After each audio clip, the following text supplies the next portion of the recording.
What we want to do in this one is to take a look at the WDS, the Windows Deployment Service, for a couple of minutes just to see what it is, and I want to show you how you actually use it. And the how to use it is going to be in two parts, because on these virtual machines it takes forever for it to copy the image across. So I've got one with the image already copied, and one will go through the startup process. Assuming I can give. And if you want to look at this thing, I think you can see it. Win 7, it's just called WDS, and the password is the always available capital P password 1.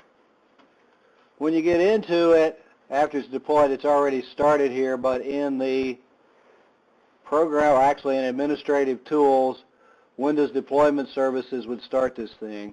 What it does is holds the images. We have 2 images that we have to have for this thing, and this is probably something that they would test on. You have to have a boot image to start it up, and an install image that the particular piece of software that you want. Right now what I've got on this thing is the Windows 7 Enterprise. I have 2 boot images. They're actually the same boot image, and generally you only need one because all of them do about the same thing. You'll see people put boot image after boot image after boot image on it, and I've got 2 of them here to show you what happens if you have multiple boot images. But if you want a new one, you just right-click on it, add install image, select the group, and we group these things. Got Win 7 Enterprise, so any enterprise images I'd put in there. If I upgraded it, I'd put the Service Pack 1 in there. If you want to do Server 2008, we could come down here, create a new group, and the default's always Image Group 1 or Image Group whatever you want to name it. If I was going to do Server 2008 images, I'd put Win2K8 or whatever I wanted to call that, and have the images grouped together so that they're not just strung out everywhere. But let's go back to, if I want to do this next, and then you browse, and there is, let me go back to the start on this one. We go to the DVD. From the DVD, go to Sources, and in the Sources got the boot WIM and the install WIM. And remember, the WIM file can have multiple images in it. This one only has one because this is the enterprise disk. If you had the Ultima or just a regular Windows 7 DVD, it'd have all the versions in it. So we just click it and upload. I'm not going to do that because it takes a little bit of time. It's got to move all of that information over.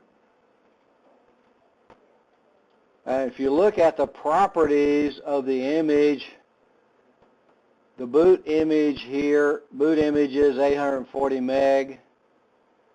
If I go to an install image, properties, after it's been extracted, that's what, 7 gigs, 7.9 gig, almost an 8 gig image file. So that gives you an idea of what kind of compression that you do get in those WIM files. This is not a WIM file, this is the actual uncompressed image that we would use with this thing. Some of the other things that they talk about and that they would have you do, we'll just go through the tabs here because that's what you do in the configuration when you configure the server. PXE response settings, you've got a couple of options, and the one, do not respond to any client computer. I don't know why you set it up. I guess if you want to just set it up and then use it later, you don't want to respond to it right now, or you only want to respond to certain times of day, you can do that. Respond only to known client computers. That means that you would, this is kind of an Active Directory one, you have to tell it that they're there before it'll respond to them. What I generally do, what I always have done, is respond to all known and unknown client computers.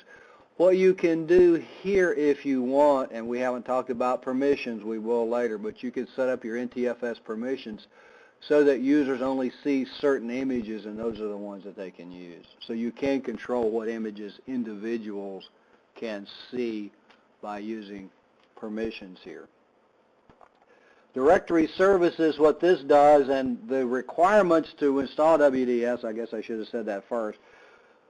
Directory services, it has to be an Active Directory machine, or Active Directory has to be installed. You have to have DNS running. so that you can find the server that you're running from, and you have to have DHCP so it can get an address. We'll see those things work here in just in a second. What this does is tells the system how to name the new machines once you create the machines, because it will, if you have an answer file, if we set it up in the domain, it'll name the machines for us, and we don't have to go through that. In the advanced, options allow Windows deployment to dynamically discover valid domain servers. That's the default. Otherwise, you have to specify which domain controllers, global catalogs that you would want to use. And those are terms that, until we do some server stuff, probably don't mean a whole lot to you. Global catalog is just one of the ways that we list the Active Directory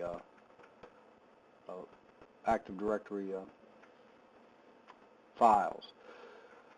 Multicast, we talked about multicast. You notice over here there is a multicast folder. Multicast says obtain address from the following range, 239.001 to 239.004. That's the default. That is in the multicast range, obviously. So if we set up a multicast, the UDP folders, network profile, how fast is the network, this virtual machine set up in 100 megabit per second network. DHCP, this is configured so that you can either have the DHCP server on this machine, which it is. In that case, I say do not listen on port 67 and configure DHCP option 60 to PXE client. What that says is come back here for the distribution server. When you go through a WDS or a PXE setup, it actually goes through the help me sequence twice. The first one's DHCP, the four-step DHCP, then it goes through finding a PXE server or a distribution server so that the CF1 is there. What this says, configure DHCP option 60 is the one that says come back here for me. If it's not on this machine, you'd have to configure DHCP option, configure DHCP to tell it which machine does have the distribution server. The do not listen on port 67 is part of the DHCP, but says that I am the DHCP server. I have all the information. It is much easier to configure if you run the distribution server on the machine that has DNS and DHCP. Then you just click these two and go on. And that is one of the things that you actually might see. Client, enable unattended installation. If we had unattended files, we would go in here and point to the unattended file, which is, instead of answering the questions, click next, answer the questions, it would answer the questions for us. Boot tells it what to boot, the x86 architecture, boot / x86 pre-boot. This is the file that gets sent based on the architecture to actually call the boot configuration file. We said that we could do multicast. If we wanted to do multicast, create a multicast transmission. I'm not going to do that. But if we didn't want each one of these machines that started up to get its own session and to kill the bandwidth, we could set up the multicast, and as they joined, as the machines booted, they would join the multicast session. Didn't get all the files, they would listen longer until they got all the files, and then they would start the installation process. So you can do multicast with this thing. Get out of this, and again, the images, the boot images, I've got two of them here just to show that you can have, and so when we do the startup, that we will see that there are two files. What I'm going to do is go back here. I have down here two WDS. As soon as it refreshes, it would do that for me, wouldn't it, right when I wanted to do something with it. Two WDS demos, Demo 1 and Demo 2. Demo 1's been running for a while, and this is the one that took an awful long time to do anything that I wanted it to do. So I let it load so we could see what happens there. Now we'll go down here and WDS Demo 2, if it'll let me in.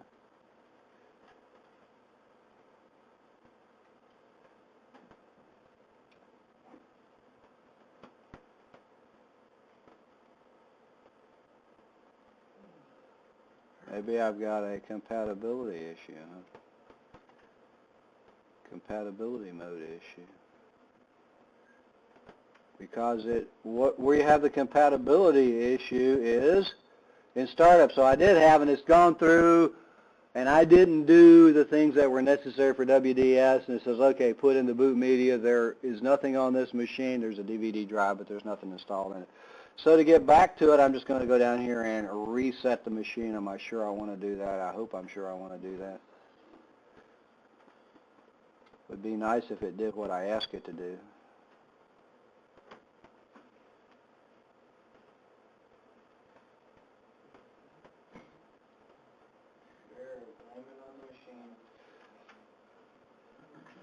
I actually think it's the compatibility. There we go.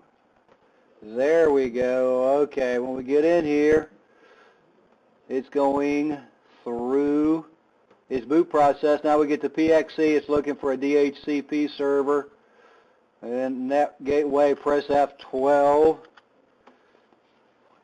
And it doesn't wait a long time for you to press F12. Since I have two boot images on this, and you saw them when we looked at the WDS server, I can pick whichever one that I want to use. So we'll pick the standard, and we're not going to wait for it, the boot.sdi, and after that it copies the boot file. What I want to do right now is get out of this one, because we could sit here and watch for about 20 minutes as it copies it across the virtual machine. But what I want to do is turn this one off and go to the one that has actually copied the files.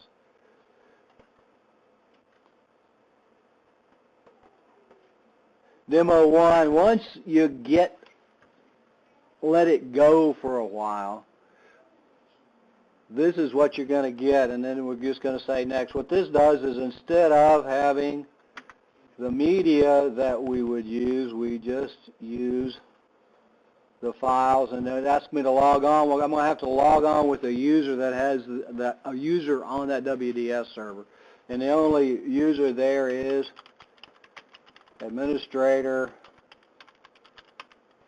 and capital P password 1. An error occurred while processing the name provided, so it didn't like my logon credentials. After we did this, it would then go through the setup process. I don't want to tie up the bandwidth on the virtual machines because you guys are going to be using them to go through that. But if you want to go through it, what I'd have to do, what I didn't do there, I just put administrator. I've got to put my domain name, just like you put Roanoke /, I've got to put the domain name / administrator in order to make this thing work. Actually, let's see if we can. I forgot the domain name, so I've got to go back and look at it. To find the domain name, we will go to Active Directory Users and Computers. And Win7 Demo is what I called it. So let's see if we can make this thing, that's the wrong one. See if we can make this thing run. Win7 Demo.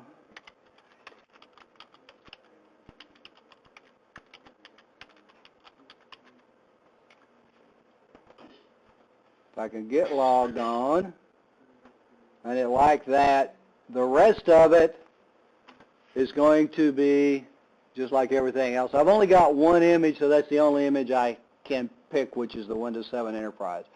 If I have multiple images in there, in that group, then I would be able to pick whichever image that I wanted to install. So we pick this one after this. Should be basically the same as we would do. Get the disk, which disk are we going to use, the same as you get with the DVD. Once you make the answer file, all you have to do is log on, and then you can move on. It'll have the answer files, which disk you want to use, to format the disk, which file system. All the questions will be answered in the answer file. All the questions that you want to be answered will be answered in the answer file. So with that, unless you have questions, one of the things I did forget, if you come up while this thing is doing its thing, the load driver, if you come up here and you don't see your disk, and it's something different, you may have to load the drive in order to use that disk, and that's what that load driver is for, to load disk drivers if you need to do that. So once the server initiates your session, will continue automatically once the server initiates your session. So as now it says, it's waiting for the server. With that, I'm going to stop here and let you go to work on labs, because you got some labs to do, I think, right?